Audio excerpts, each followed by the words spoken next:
Buenas noches, bienvenidos a El Economista TV. Soy Alejandro Radonjic y me acompañan hoy dos grandes analistas políticos. A mi izquierda, Ignacio Lavaki. Gracias por venir, Ignacio. A mi derecha, Carlos Fara. Carlos, arranco contigo. Qué manera de sufrir, ¿no? Hablando del partido de hoy. Sí, absolutamente. Es que casi una especie de signo idiosincrático. Claro, ¿no? es un ritual casi. Bueno, aprovechando el clima mundialista y este contexto de fervor deportivo, ¿qué significa para la opinión pública, para la estrategia comunicacional del gobierno? ¿Es un impas? ¿Permite hacer cosas que pasen un poco bajo el radar? Bueno, sin ir más lejos, la renuncia de Manuel Adorni ocurrió apenas un par de horas antes del partido contra Jordania, creo. ¿Qué implica para el gobierno este? No, es vamos a decir, un ganar tiempo si eventualmente querés meter alguna noticia urticante por 24 horas, no más que eso, digamos, obviamente. Viste que en la opinión pública actual los ritmos son más vertiginosos, por lo cual las cosas aparecen y desaparecen con más velocidad, ¿no? Así que el tema, vamos a decir, la teoría de cortina de humo es de corto plazo. De corto plazo. Pausa de hidratación de la política. Pausa de hidratación, es buenísima, es buena esa. Tres minutos y a seguir. Ignacio, hablando del caso Manuel Adorni, es una herida que obviamente se tiende a cerrar con la salida del funcionario, pero sigue supurando. ¿Vos creés que es algo que puede seguir costándole políticamente al gobierno? No sé, si la oposición sigue hablando del tema, diciéndole, bueno, mantuviste un funcionario sospechado de corrupción por 4 meses, o incluso si sigue avanzando la causa judicial en su contra. ¿Qué pensás? No, a ver, me parece que el costo ya se pagó. En términos de opinión pública, me parece que el gobierno venía perdiendo apoyo antes de que arrancara todo el Adorni Gate el 4 de marzo de este año y que después tuviera todas las derivas que tuvo y que se explicaba más por la economía, ¿no? Creo que el daño a Adorni fue otro, fue más bien por un lado el capital simbólico, es terminar de matar el discurso anticasta. Digo, tomemos en consideración que lo de Adorni arrancó 4 días después de que el presidente dijera lo de la moral como política de Estado, ¿no? Entonces, ese recurso, si el gobierno tenía planeado exprimirlo un poquito más, saquémoslo de escena. Lo otro que me parece que hizo fue perder el impulso que tenía desde el verano, ¿no? En el verano el gobierno mandó toda una batería de proyectos extraordinarias y los aprobó todos. Yo creo que tuvo que ver mucho con el impacto de la elección del año pasado, pero también, obviamente, con el tener bloques más grandes en ambas cámaras, porque así todo no llegaba a las mayorías, pero con tener adultos manejando la relación entre el Ejecutivo y el Legislativo, o dentro del Legislativo, adultos entre comillas, todos son adultos, pero digo, los adultos en la sala, Patricia Bullrich en el Senado y el ahora jefe de gabinete Santilli en el Ministerio del Interior, ¿no?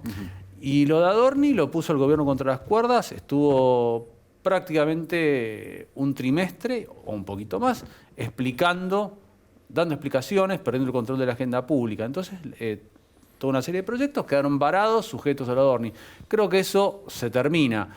El gobierno ahora de lo que queda es, preso de la gestión económica. Se lo va a juzgar por eso, no por la casta o no, y le queda la otra carta, que es, si la economía no llega también, cosa que se verá, es el rechazo a lo anterior. Carlos, ¿vos qué balance hacés del caso Adorni y qué creés que si están dadas las condiciones para que haya una especie de relanzamiento del gobierno, ¿no? Lo mencionaba Ignacio, que ya está Santilli, hay ciertos cambios en la vocería, en la parte de comunicación. ¿Están dadas las condiciones para un relanzamiento o qué debería hacer el gobierno para volver a recuperar un poco de protagonismo y control de la agenda? Mira, si no tiene cosas de impacto en la opinión pública, es toda una discusión de la política, ¿no? Si es un relanzamiento, una nueva etapa, etcétera, etcétera, que lo podemos considerar, pero yo sería como muy cauteloso respecto al relanzamiento o nueva fase, porque primero vamos a ver cuánta libertad de acción realmente tiene Santilli en esta situación, teniendo en cuenta que ahora tiene que poner la cara por las buenas y por las malas. Digamos, Santilli, ministro del Interior, tenía un perfil más bajo, ¿no? Y entre otras cosas se cuidaba porque quiere ser candidato a gobernador de la provincia de Buenos Aires el año que viene. Ahora va a depender mucho más de la suerte del gobierno, ¿no? En ese sentido, y te diría que los temas que está planteando el gobierno pueden ser importantes estructuralmente para el propio plan del gobierno, pero la verdad es que no los veo de impacto de opinión pública, ¿no? Digo, la ley de propiedad privada, la ley hojarasca, digamos ahora, por ahí el tema de educación obviamente genera más polémica. La reforma electoral no es un tema de la gente, hoy es un tema de la política, ¿no? Bueno, me diste el puntapié para hablar de la reforma política. Tenemos un gráfico que publicó Ignacio en su Substack, si lo podemos ver, y aprovecho para leer un párrafo de tu último informe sobre la reforma política. Precisamente decís, la eliminación de las PASO favorece al oficialismo al dificultar la formación de alianzas en la oposición, remover del calendario electoral un evento potencialmente disruptivo para el mercado, como fue quizás las PASO de agosto del 19, y fomentar la fragmentación de la oposición. ¿Podemos hacer un doble clic sobre esto? ¿Qué crees cuál puede ser el impacto de la eliminación de las PASO? Y después, bueno, ver las condiciones de factibilidad para que ocurra, porque sabemos que las mayorías que se requieren para hacer el cambio al Congreso no son fáciles de conseguir. Bueno, a ver, yo ahí decía que dificulta la oposición. ¿Por qué? Porque vos, en la PASO, el Estado le está poniendo a toda la oposición la puesta en escena para que definan sus candidaturas.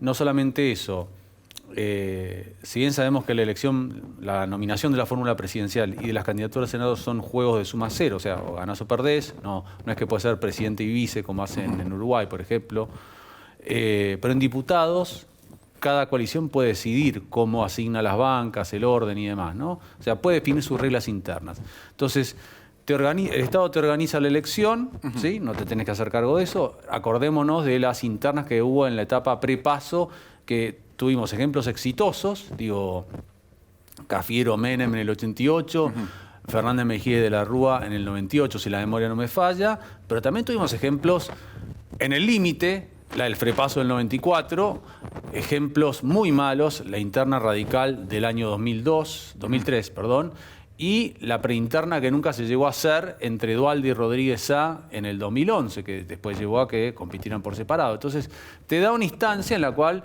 vos tenés una forma de organizar una alianza, reglas claras, ¿sí? Y no tenés que cargar con la logística del asunto, ¿no? Entonces, es una ventaja por la oposición. Es más, a los que son hoy cercanos al gobierno, pero que no sabemos cuán generoso el gobierno va a ser a la hora de armar listas legislativas. Como el PRO, por ejemplo. El PRO y parte del UCR le va a dar la oportunidad de decir, mira, si no son muy generosos, armemos una PASO entre los ex Cambiemos, sabemos que no te vamos a ganar, pero te vamos a restar puntos. Y entonces eso te da poder de negociación. Sin eso, tenés que ir en el medio de la desconfianza que conocemos de quién tiene más aparato, quién no, quién moviliza más, etcétera, etcétera, cómo se cuentan los votos, dónde. O sea, hay todo un desafío organizativo enorme.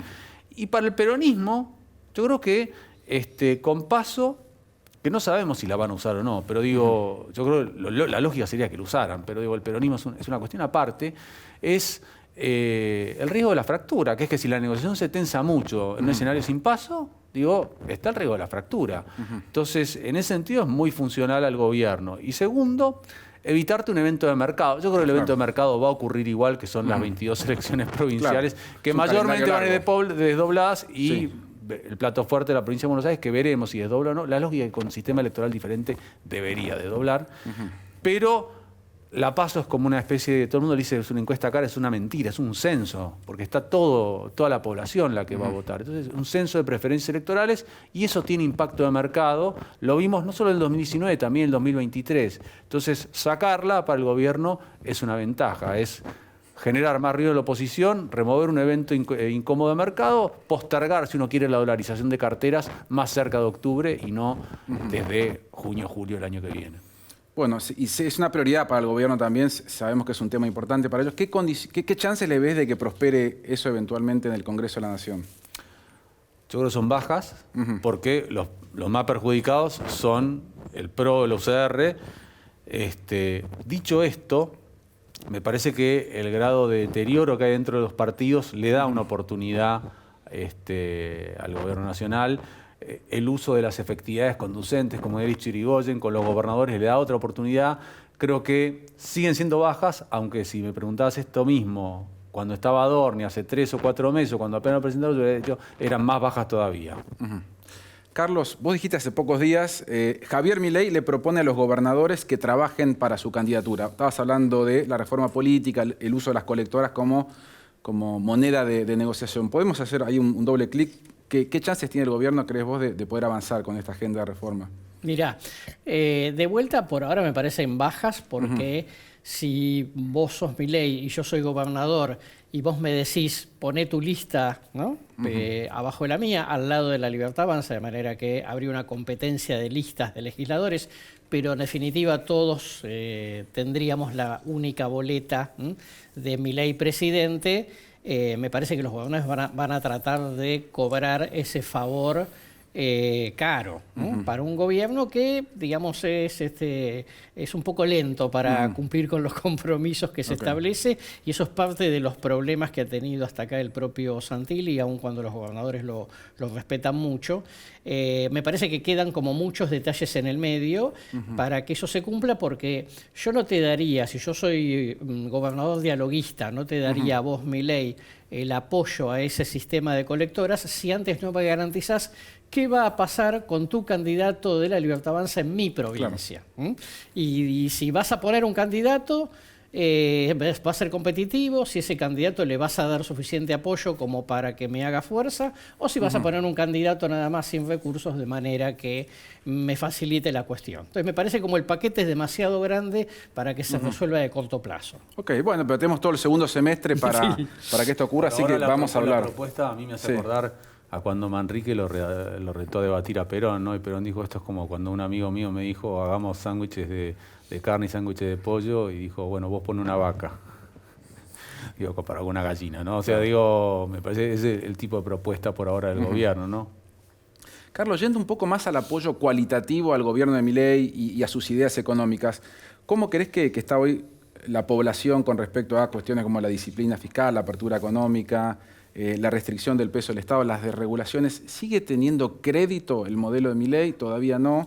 ¿Y hasta qué punto es necesario que mejore la economía del bolsillo? ¿No? Somos resultadistas, entonces Milei necesita que la gente conecte, digamos, la causa con el efecto. Es decir, bueno, estamos mejor porque Milei hizo tal o cual cosa. ¿Cómo estás viendo eso? Está claro. Mira, me parece que el hecho de que haya baja inflación, aunque no ideal, que el dólar esté estable, ¿no? Me parece que son todas condiciones que tranquilizan los nervios, y por lo tanto pues, existe, digamos, esta conexión de lo que está haciendo con los resultados, tal cual vos lo planteás. Ahora, tal cual decía Nacho, el desgaste del gobierno empezó antes de Adorni, a fines del año pasado, porque le dieron, el gobierno pidió un crédito, se lo dieron, y había una expectativa de una mejora económica que, bueno, por lo menos en el consumo masivo no se está viendo.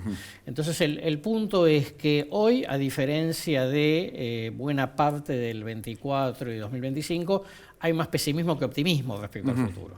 Y entonces en esa situación, si no mejora la economía de calle, ¿no? La micro, es una situación que claramente complica al gobierno, y por lo tanto, digamos, empieza automáticamente a generar desconfianza sobre qué es esto del modelo, aunque no tenga mucho detalle, ¿no?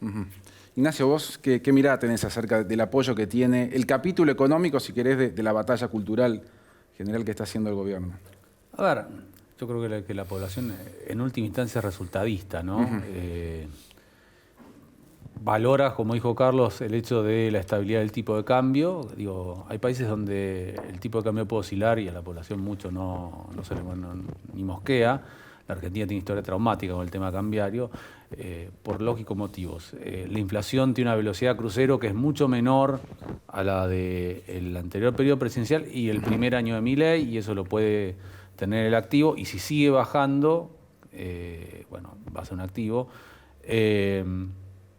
Pero no, me parece que hay más rechazo a volver a lo que fue el último año y medio del gobierno del Frente de Todos, que una convicción ideológica fuerte a favor del libre mercado, la desregulación.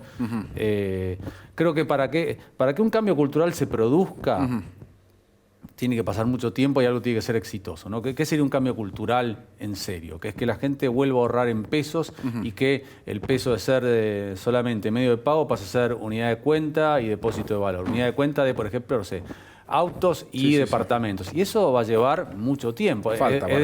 Digo, si lo tomamos como cambio cultural, es básicamente hechos que se repiten hasta que un momento deja de la gente de pensar, bueno, no tiene sentido ahorrar en dólares porque no pierde. Entonces, cambio cultural, me parece que es prematuro cuando la gente habla de cambio cultural con procesos de 2 o 3 años. Lo vi en el PRO, en su momento en el gobierno de Macri, me sería prematuro ahora.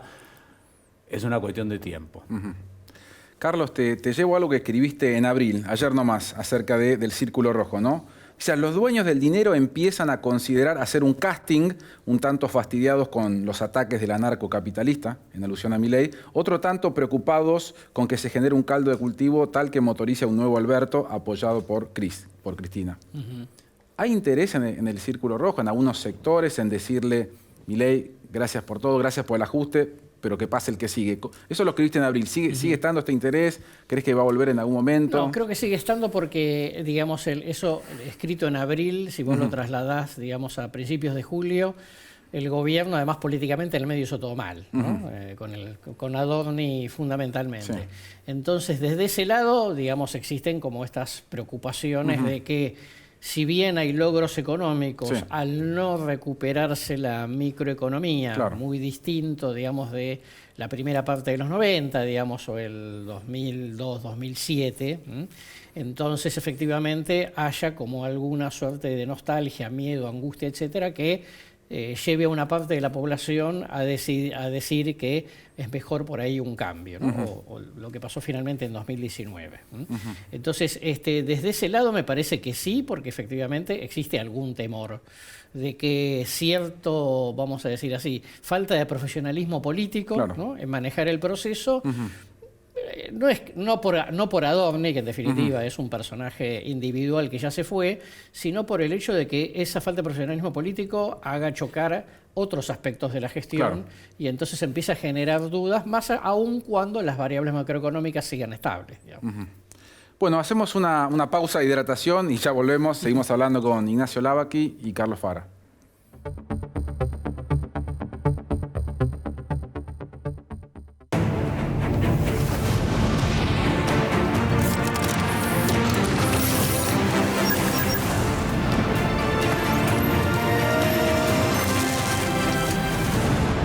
Ternium, acero para hacer.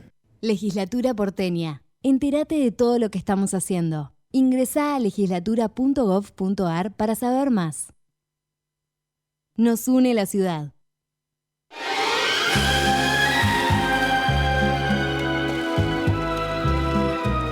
Cada aeropuerto se identifica con 3 letras y cada pasajero también. Ella es Zen. Ella es Fan. Ríe. Y ellos están donde quieren estar. Acá, hacemos de cada aeropuerto tu aeropuerto. Aeropuertos Argentina. Todos los días un quilombo esto, y ahora encima acampan acá. Durante años las calles fueron un caos, pero eso ahora cambió. El desorden no va más. Ahora la ley se cumple y el orden se respeta. Buenos Aires Ciudad.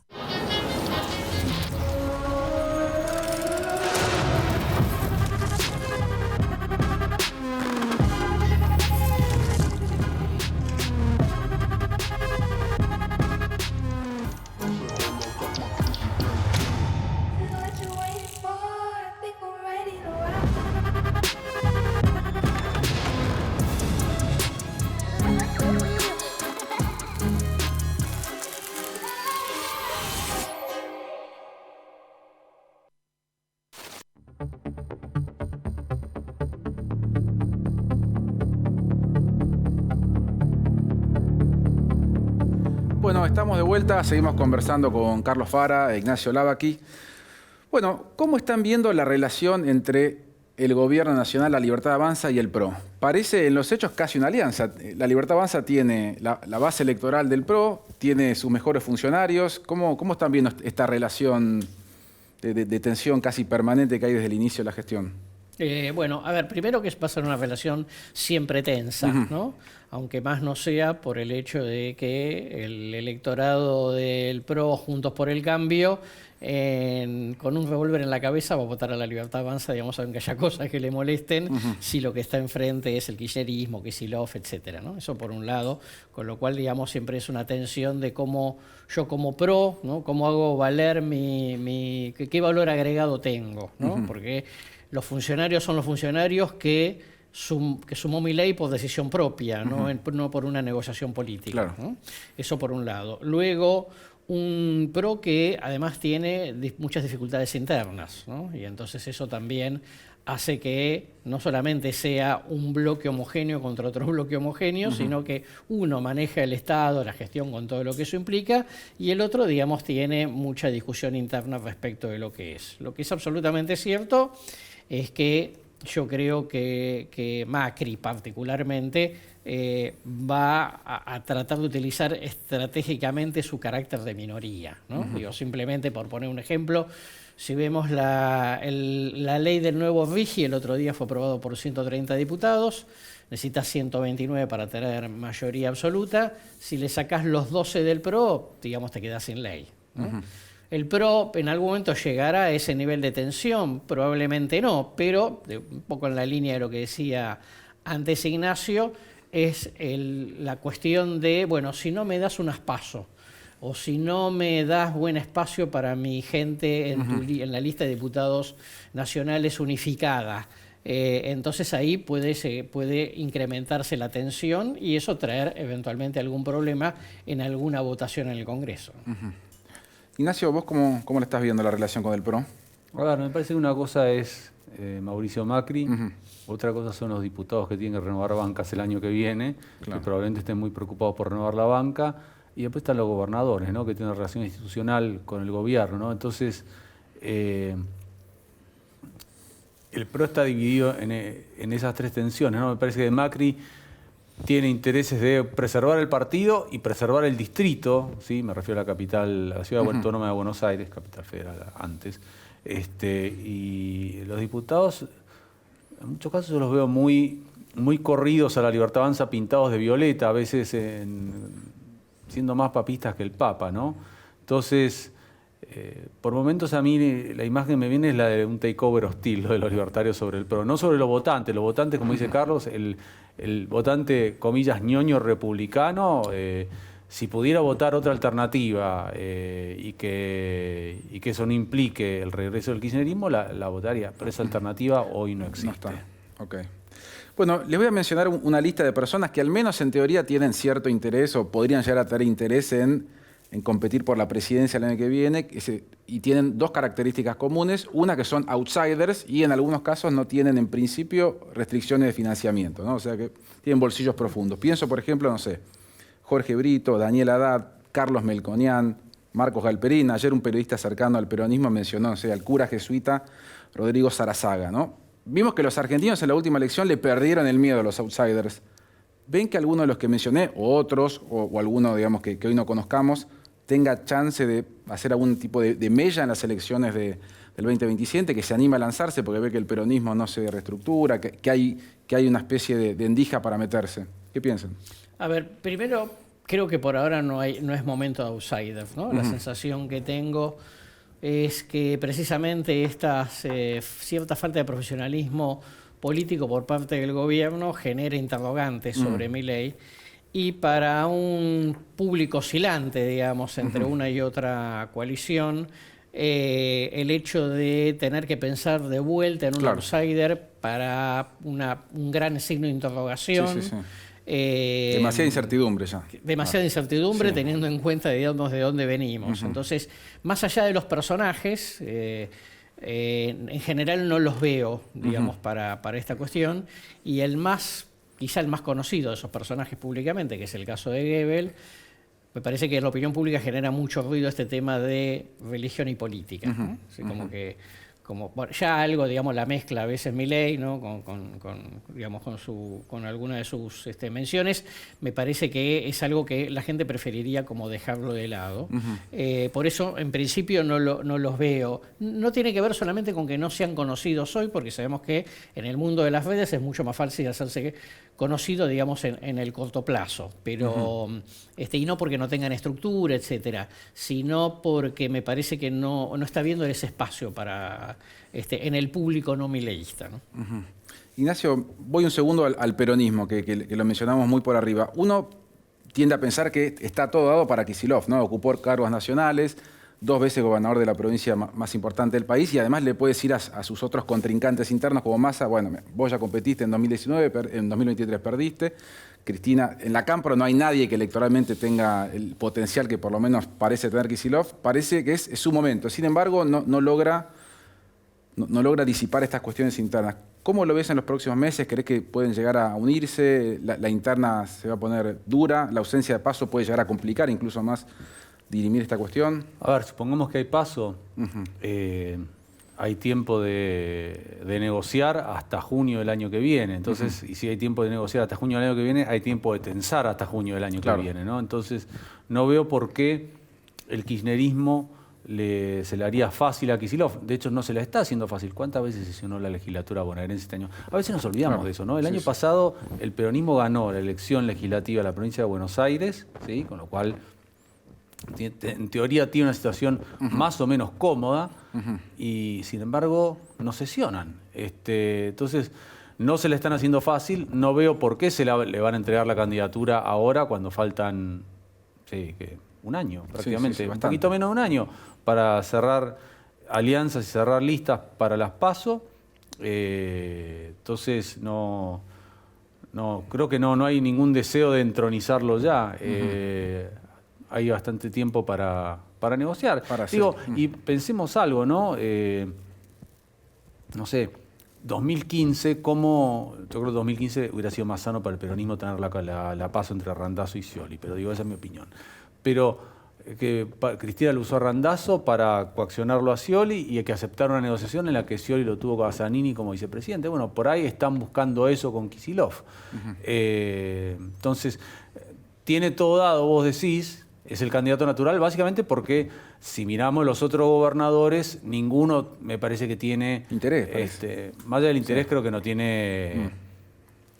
Bueno, no me gusta la expresión, pero el volumen político para ser candidato, porque digo, que Infran va a ser candidato a presidente de la Nación, Quintela con una gestión fallida, Silioto, que no es conocido en el AMBA, kirchneristas, Melella, que no tiene reelección, Kicillof. Ahora, también está la maldición de Dardo Rocha, ¿no? Ningún gobernador ha llegado a la presidencia por la vía electoral.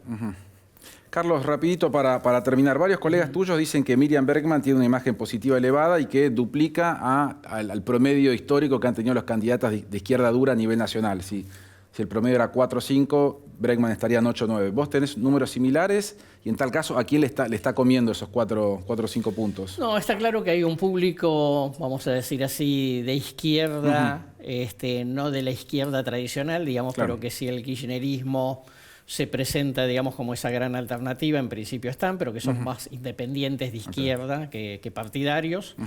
Me parece que esas cosas siempre suceden cuando esta situación de medio de vacío, ¿no? Digamos, a lo que decía Ignacio, yo le agrego que no solamente le están haciendo la vida imposible, tampoco Kicillof crece, ¿no? en su propio público. Al final Cristina sigue siendo lo más importante para ese tercio. Entonces, te diría, yo en los grupos focales no lo termino de ver. Me parece que es una cuestión como más circunstancial, ¿no? Bueno, Carlos Fara, Ignacio Lavaki, gracias por venir. Nos vemos el martes que viene. Chao, muy buenas noches.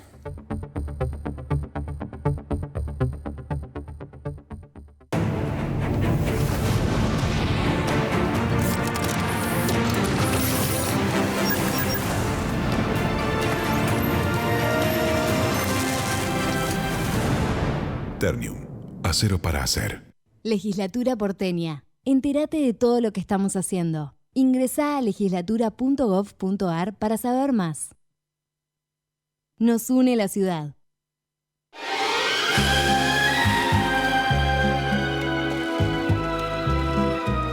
Cada aeropuerto se identifica con 3 letras y cada pasajero también. Ella es Sean. Ella es Fan. Ríe. Y ellos están donde quieren estar. Acá, hacemos de cada aeropuerto tu aeropuerto. Aeropuertos Argentina. Todos los días un quilombo esto. Y ahora encima acampan acá. Durante años las calles fueron un caos, pero eso ahora cambió. El desorden no va más. Ahora la ley se cumple y el orden se respeta. Buenos Aires Ciudad.